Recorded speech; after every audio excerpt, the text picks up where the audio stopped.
Hello friends, ഇന്ന് ഈദിൻ്റെ രാവാണ് കേട്ടോ. അതായത് ഈദിൻ്റെ തലേ ദിവസം രാത്രിയാണ്. അപ്പം നമ്മൾ ഈ ഒരു ടൈമിൽ പുറത്ത് വന്നായിരുന്നു ചെറിയൊരു ഷോപ്പിങ്ങിനായിട്ട്.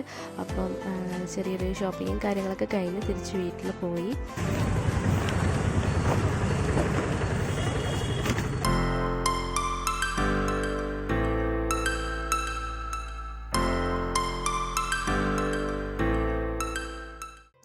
ഹലോ ഫ്രണ്ട്സ്, അസ്സലാമു അലൈക്കും.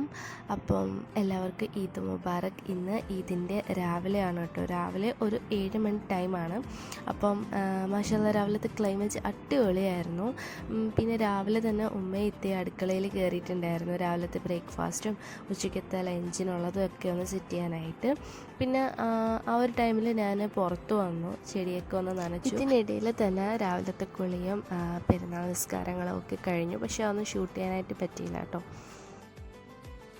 പിന്നെ ഇന്ന് രാവിലത്തെ ഫുഡ് ഒറട്ടിയും ബീഫ് റോസ്റ്റും ആണ്. ഇപ്പോൾ സമയം 10 മണിയായിട്ടോ. അപ്പം രാവിലത്തെ ബ്രേക്ക്ഫാസ്റ്റ് കഴിക്കാനുള്ള സമയമായി. ഇത്തടെ കുട്ടികളും വാപ്പിയൊക്കെ ഒന്ന് പള്ളിയിൽ നിന്ന് വരാനായിട്ട് ഒന്ന് വെയിറ്റ് ചെയ്യായിരുന്നു. രാവിലത്തെ ഫുഡ് ഇതായിരുന്നു. അടിപൊളിയായിരുന്നു കേട്ടോ ഈ ഒരു ഒറട്ടിയും ഈ ഒരു ബീഫ് റോസ്റ്റും. ഇപ്പോൾ സമയം 12:30 1 മണി ആ ഒരു ടൈമായിട്ടോ. അപ്പം ഇനിയുള്ള പരിപാടി ഉച്ചയ്ക്കത്തേക്ക് ഫുഡ് സെറ്റ് ചെയ്യാനുള്ളതായിരുന്നു. അപ്പം ബിരിയാണിയൊക്കെ റെഡിയായി. ഇന്ന് എനിക്ക് 2 വർക്ക് കംപ്ലീറ്റ് ചെയ്യാനുണ്ടായിരുന്നു കേട്ടോ. അത് 2 അർജൻറ്റായിട്ടുള്ള 2 വർക്ക്സ് ആയിരുന്നു. അപ്പം ഒന്ന് എനിക്ക് ഇന്ന് കൊടുക്കാനും വേറൊരു വർക്ക് നാളെ മോർണിംഗ് കൊടുക്കാനുമായിരുന്നു. അപ്പം അതിൻ്റെ വർക്ക് സ്റ്റാർട്ട് ചെയ്തു. 2 പേർക്കും ബർത്ത്ഡേ ഗിഫ്റ്റ് ആയിരുന്നു കേട്ടോ. അപ്പം ഫസ്റ്റ് വർക്ക് ഈ ഒരു മിനി ട്രോളി ഹാമ്പർ ആയിരുന്നു.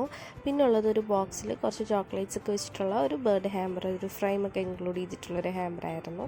അപ്പം ഇതിൻ്റെ 2ൻ്റെയും വർക്കിൻ്റെയും ഫോട്ടോ ലാസ്റ്റ് കൊടുക്കുന്നുണ്ട്. അപ്പോൾ ഇഷ്ടമായിരുന്നെന്ന് ലൈക്ക് ചെയ്യാം കേട്ടോ. പിന്നെ രാത്രി ഒന്ന് ജസ്റ്റ് പുറത്തൊക്കെ പോയി. അപ്പം ഇന്നത്തെ ഒരു ഈദിൻ്റെ വിശേഷം ഇത്രയൊക്കെയുള്ളൂ. അപ്പോൾ ഇഷ്ടമായിരുന്നെങ്കിൽ ലൈക്ക് ചെയ്യാം. അപ്പോൾ ബൈ.